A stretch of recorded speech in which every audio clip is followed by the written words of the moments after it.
Okay, let's unpack this. Have you ever felt like you have, I don't know, more tools, more apps, more calendars than ever, but you're still always behind, rushing, stressed out? Yeah, totally. Well, It feels like we're constantly trying to catch up, doesn't it? But the finish line just keeps moving further away. exactly. So today we're doing a deep dive into that exact paradox. We're exploring why everything you thought you knew about time management might be, well, maybe a little off. Or maybe a lot off, actually. Could be.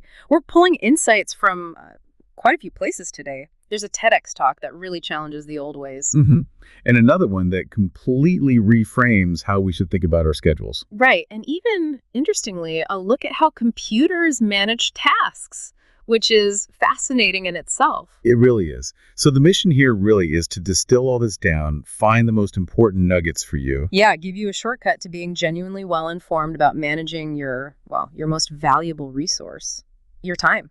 Okay, so we all plan, right? We make our lists, fill our calendars, but what if the real things driving our schedule aren't logical? What if it's something deeper? That's exactly what these sources get into. And honestly, it kind of blew my mind too. Yeah. How so? Well, they reveal that what we call time management isn't really about time at all. It's fundamentally emotional management. Emotional management. Okay, explain that. Think about it. How often are your choices based purely on logic versus, say, that little feeling of guilt if you say no? Oof, yeah. Guilty as charged. Or, the anxiety about a deadline. Those feelings, guilt, fear, worry, anxiety, they dictate how we spend our time just as much as, maybe even more than, our to-do lists. That makes a scary amount of sense. And here's the kicker. You can't actually manage time. It just keeps going, whether we like it or not. Right, TikTok. Exactly. So the real truth, it's only ever self-management. Okay, self-management. So if that's the case, how did we get so obsessed with managing time itself? Where did this all start? Historically, the first big wave really came with the Industrial Revolution. Think like late 50s, 60s. Okay. And it was really sort of one-dimensional thinking. It was all about efficiency. Just doing things faster. Pretty much. The idea was simple. Get better tools, use new technology, do things faster, and bam, more time. Which sounds logical, right? Faster equals more time. Yeah. But where's the catch? The catch, the real limitation, is that efficiency. Well, it's good, obviously, but it doesn't create more time. Oh. You can do things faster, sure, but Yeah. you're still operating within the same 24 hours. Look at us now. We have these little supercomputers in our pockets. Right. We're theoretically hyper-efficient. And yet, Yeah. we're still feeling perpetually behind. It's like being on a hamster wheel. You're running really fast. But going nowhere new. Yeah, I feel that. Okay, so the hamster wheel of efficiency didn't quite cut it. What came next? Then, fast forward to the late 80s, and we see this shift to two-dimensional thinking. This is largely thanks to Dr. Stephen Covey. Covey. The time management matrix. Urgency and importance. Exactly that. He introduced this idea of prioritizing tasks based on both urgency and importance. And that was huge for a lot of people, really shifting focus to what actually matters. But you're going to tell me there was still a problem. There was still a fundamental limitation, yes. Prioritizing is incredibly valuable, don't get me wrong. It helps you figure out what to do first. Right. But it still doesn't create more time. Yeah. All it really does is say, bump item number 7 on your list up to number 1. Okay, so you do the important thing first, which is good. It helps, definitely. But it doesn't help you get to the other items any faster. It's kind of like borrowing time from one thing to pay another. Or like juggling. Juggling, that's a good one. Yeah, you're keeping all the balls in the air, but you haven't actually reduced the number of balls. Which is why, so many of us feel like these juggling hamsters sprinting towards an inevitable crash landing. Wow, okay. Juggling hamsters, that paints a picture. So yesterday's thinking isn't solving today's problems. Precisely. You can't solve today's time crunch with one or two-dimensional thinking. So if efficiency is dimension 1 and prioritizing is dimension 2, what's dimension 3, this multiplier idea? This is where it gets really interesting. Three-dimensional thinking adds a third calculation. Significance. Significance. Okay, how's that different from importance? Good question. So if urgency asks, how soon does this matter? And importance asks, how much does this matter right now? Then significance asks, how long is this going to matter? Okay. The time horizon, how long will it matter? That is different. It changes the entire paradigm. So how does that change how these multipliers operate day to day? What are they asking themselves? They're not just asking what's the most important thing I can do today, although that's still relevant. Right. Instead, they're constantly looking ahead. They ask things like, what can I do today that would make tomorrow better? Or even, what can I do right now that sets up a better future? It's proactive, future-focused. And this concept of multiplying your time, I mean, that sounds amazing, almost like magic. What does it actually mean? It means giving yourself the emotional permission. And that's key. The permission to spend time on things today that will quite literally give you more time tomorrow. Okay. So it's an investment. It's a total shift from just managing minutes to strategically investing them. That's that. Okay, so to help us, get a practical handle on this, the sources talk about a framework called the focus funnel. Where does that start? It starts with a question that honestly goes against the grain for a lot of us. The first question is, can I eliminate this? Eliminate it, just not do it. Yep. Because next generation time management, this multiplier thinking, it's actually much more about what you don't do than what you do. Wow. Okay.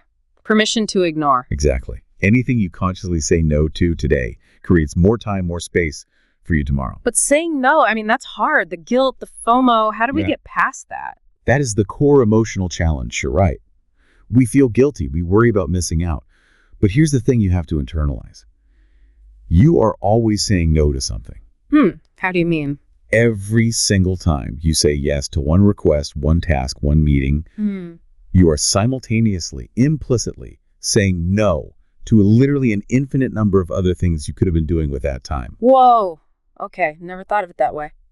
So learning to say no strategically isn't about being negative. It's about consciously choosing what you say yes to and therefore creating time for what really matters later. Right. Okay. Eliminate first. Powerful. What if you can't eliminate it?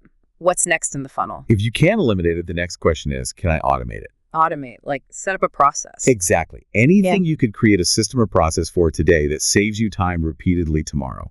The classic example is setting up online bill pay. Right. Okay. Yeah. Maybe you feel like you don't have 2 hours today to sit down and set all that up. Right. Feels like a big upfront time cost. But it pays off later. Is that where this RTI idea comes in? Return on time invested. Precisely. ROTI, return on time invested.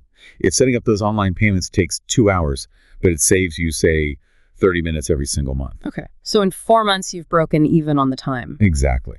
And every single month after that, you're getting a pure return on your initial time investment. Automation is literally to your time what compounding interest is to your money. Wow.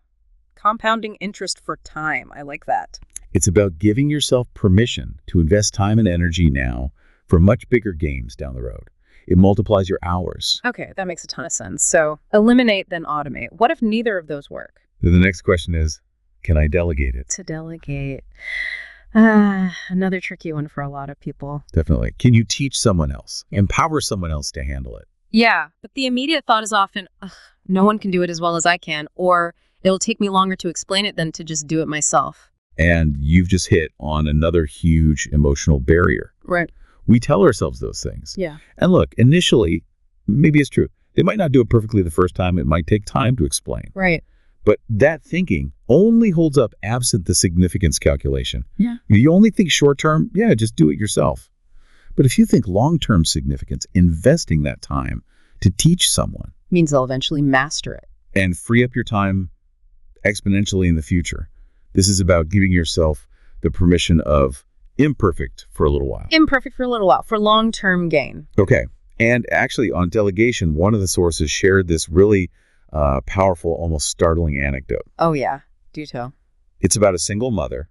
Her 7-year-old son asks her if he has a dad, and her response was basically, go find one. Whoa. Seriously. Seriously. And guess what? He did. He got into martial arts, found a mentor there, and that person became like a stepfather figure to him. Wow. That's unexpected. Yeah. Extreme, obviously. But the point the source was making is profound. You can delegate anything, even seemingly impossible things.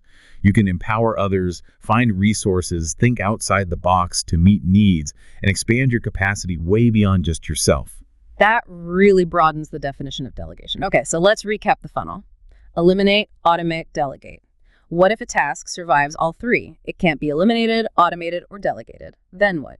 Then, and only then, does the task drop out of the bottom of the funnel and you finally ask yourself, okay, should I do this task now? And if the answer is yes? If yes, then you concentrate. This is where focus comes in. Protect your time, eliminate distractions, give it your full attention. Do it now. Makes sense. But what if the answer is no, not right now? What if it can wait? Then you procrastinate on purpose. Procrastinate on purpose. Okay, that sounds better than regular procrastination. It's totally different. This isn't the bad kind where you avoid something you know you should be doing just because you don't feel like it. Right, the guilt-ridden kind. Yeah. This is a conscious, strategic decision. You're deciding now is not the right time. You put it into a holding pattern. It cycles back through the funnel later. And maybe next time it cycles through. Exactly. Maybe next time you can eliminate it because circumstances change. Or you figure out how to automate it. Or you realize who you can delegate it to. If something can continually wait, often one of those other options eventually emerges. So it's not avoidance, it's patience, strategic waiting. Precisely. It's the virtue called patience. I love that. Reframing procrastination. That feels liberating. And this whole idea of making strategic choices, it ties into another big concept from the sources, right? This idea that time is elastic. Indeed it is. We often have this mistaken belief that we need to save time to build the lives we want. Yeah, like hoarding minutes. But the deeper truth seems to be the other way around. You build the life you want, and then time somehow saves itself. Time is incredibly elastic. It will stretch to accommodate whatever you choose to put into it, whatever you prioritize. Like that broken water heater analogy, that really stuck with me. It's perfect, isn't it? Your water heater breaks, boom. Suddenly you find 7 hours in your supposedly packed schedule to deal with it. Yeah, even though last week you swore you couldn't possibly find 7 hours to train for that triathlon or whatever. Exactly. Priorities dictate where time goes. And this leads to a really important shift in language we should all try to make. Okay. Stop saying, I don't have time to do X, Y, or Z. What should we say instead? Say, I don't do X, Y, or Z because it's not a priority. Ooh.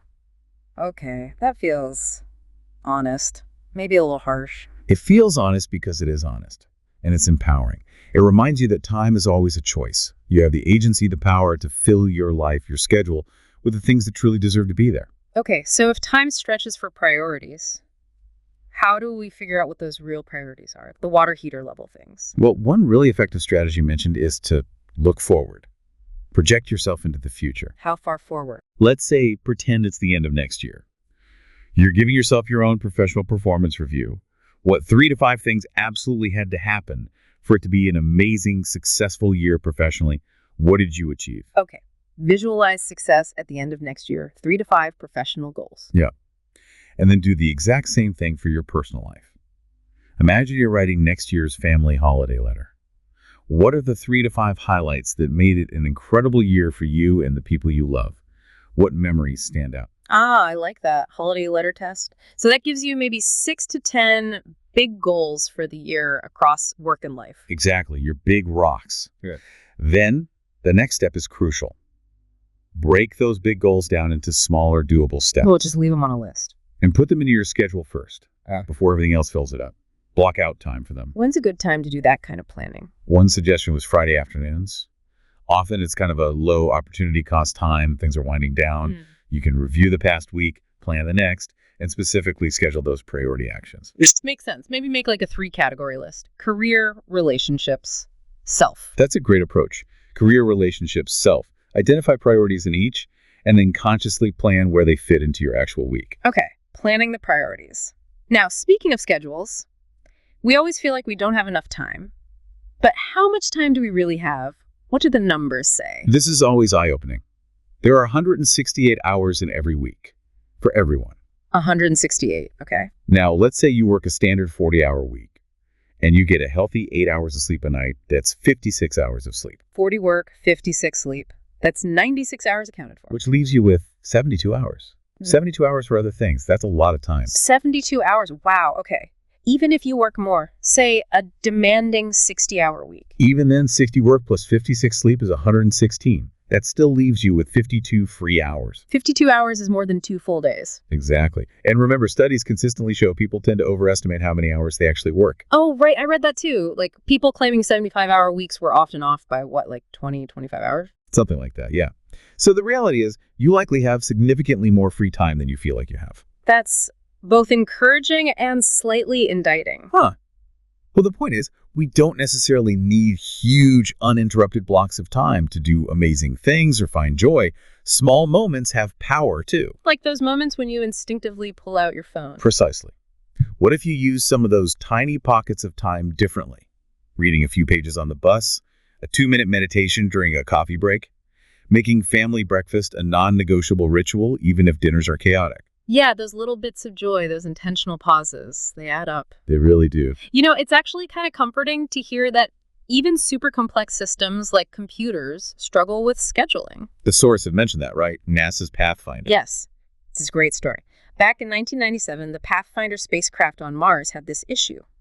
Basically, its scheduling system got stuck in a loop, doing lots of low-priority busy work. While neglecting the really important stuff, like sending data back. Exactly. It was procrastinating due to a software bug in how it handled task priorities. It stayed busy, but wasn't making progress on what mattered. So even multi-million-dollar spacecraft get overwhelmed. There's hope for us yet. Right. It's a good reminder. Even computers struggle with this stuff. So what can we learn from computer science then? What are the practical takeaways for us humans trying to manage our own overwhelming lists? A couple of really key insights stand out. First, computer scientists know that all the time spent prioritizing tasks. That's time you aren't actually spending doing the task. Oh, interesting. That overhead of prioritizing. Exactly.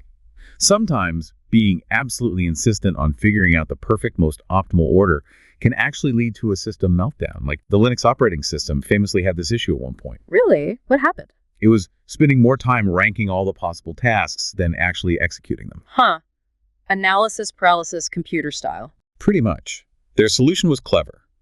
They switched to something called priority buckets, basically grouping tasks into rough categories like high, medium, low. Less precise ordering. Much less precise, but it resulted in way more actual work getting done. So the lesson. Sometimes giving up on perfect order is the key to making progress. Just pick something important and do it. Let go of perfect prioritization. Got it.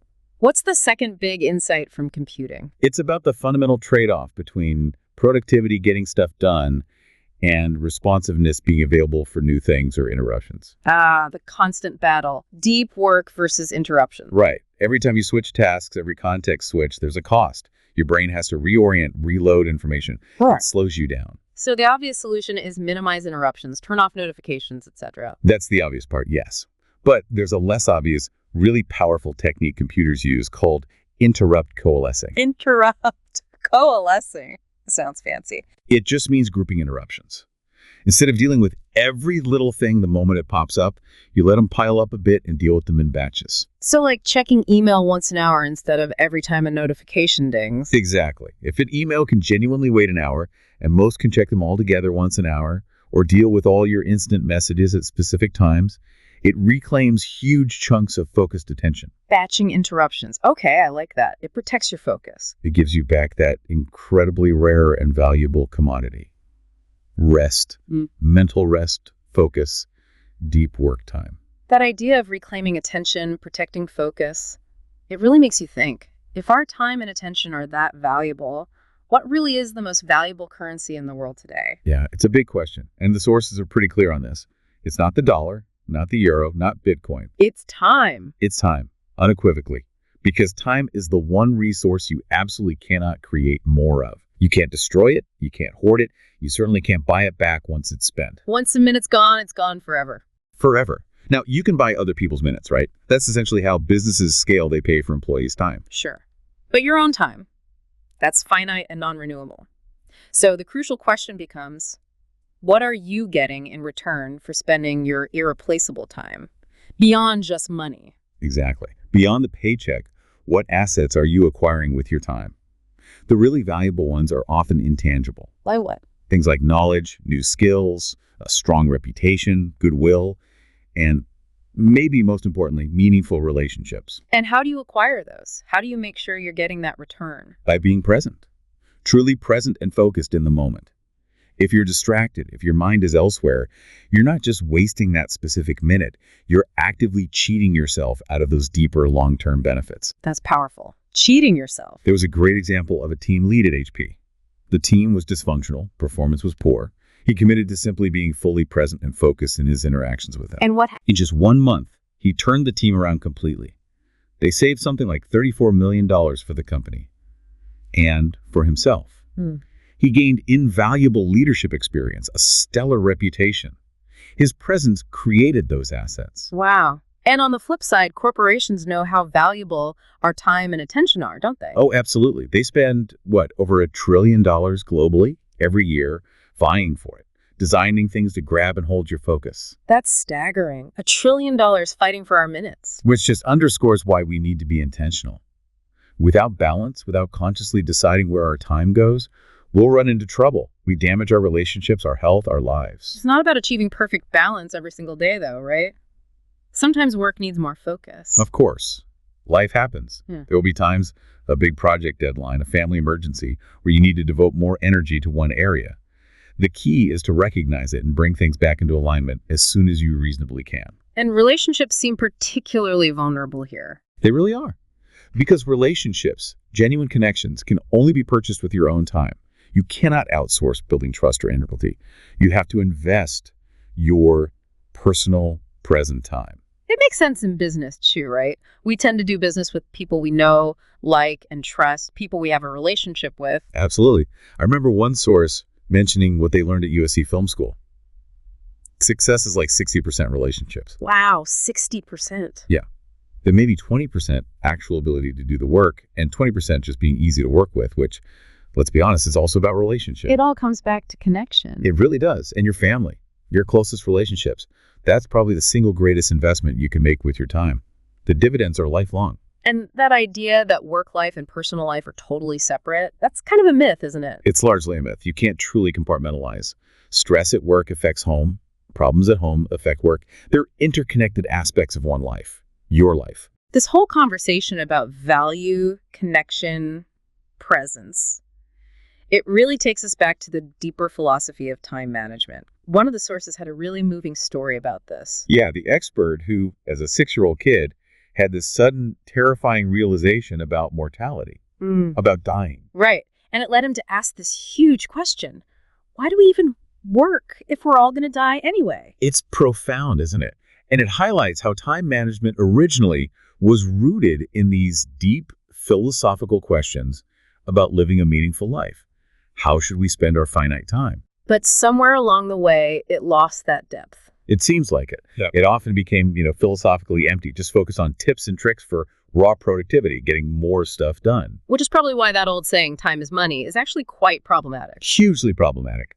There's actual research showing that when people are primed to think of their time purely in monetary terms, it makes them more agitated, less happy, they feel more rushed. And less generous, apparently. Even less generous. It narrows their focus.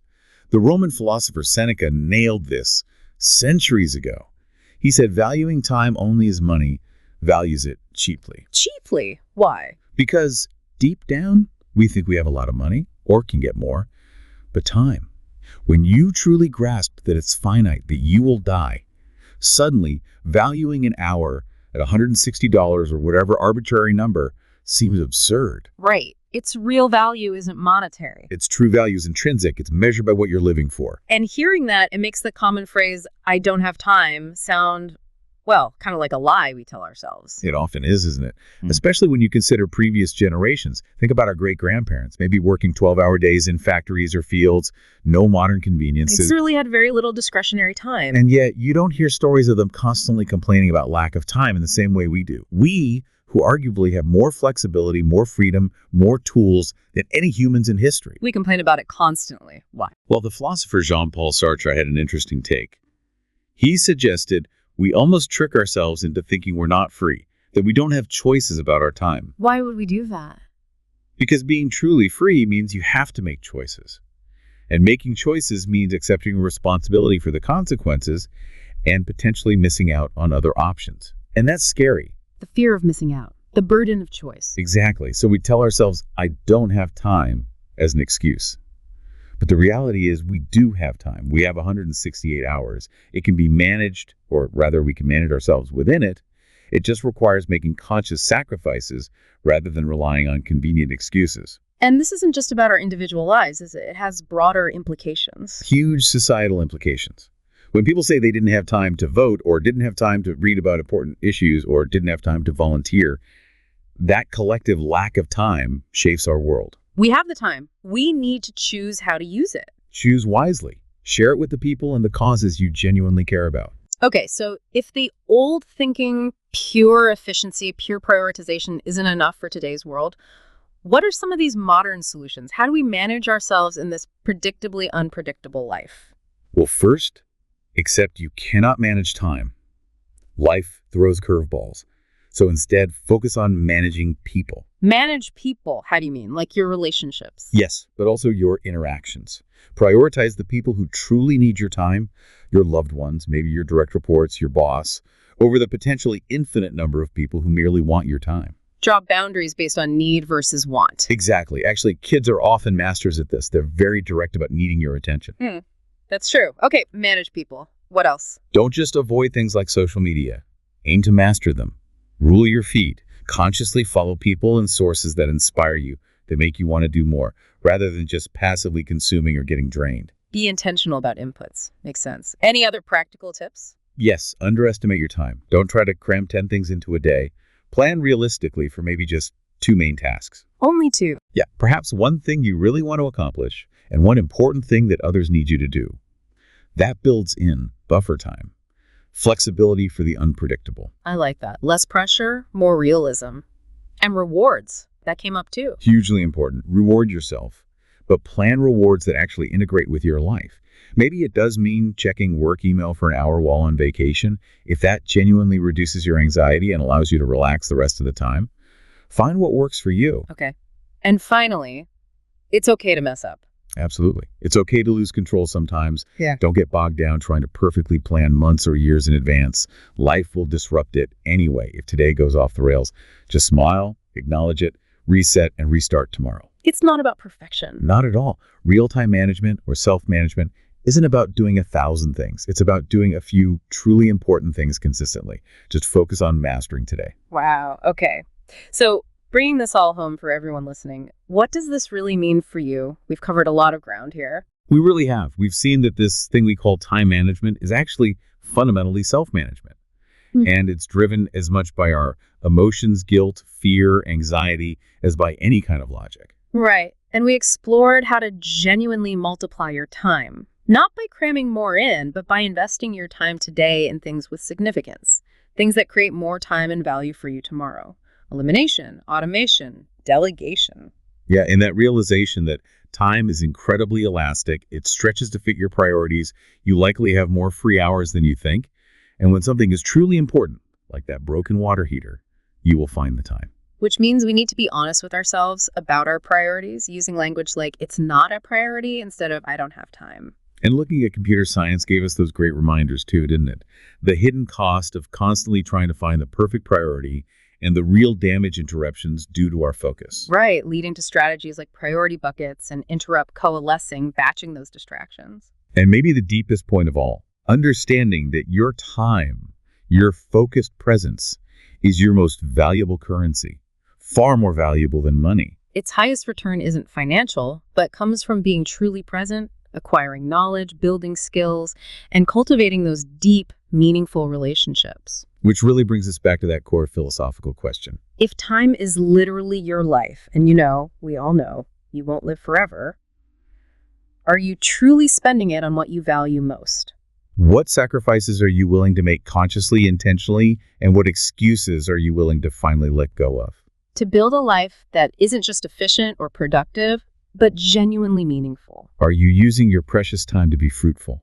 To multiply not just your task list, but the richness of your experiences, your connections, your impact? It's a lot to think about. We really encourage you to reflect on that. Embrace asking those bigger questions and think about how you invest your most valuable currency, your time.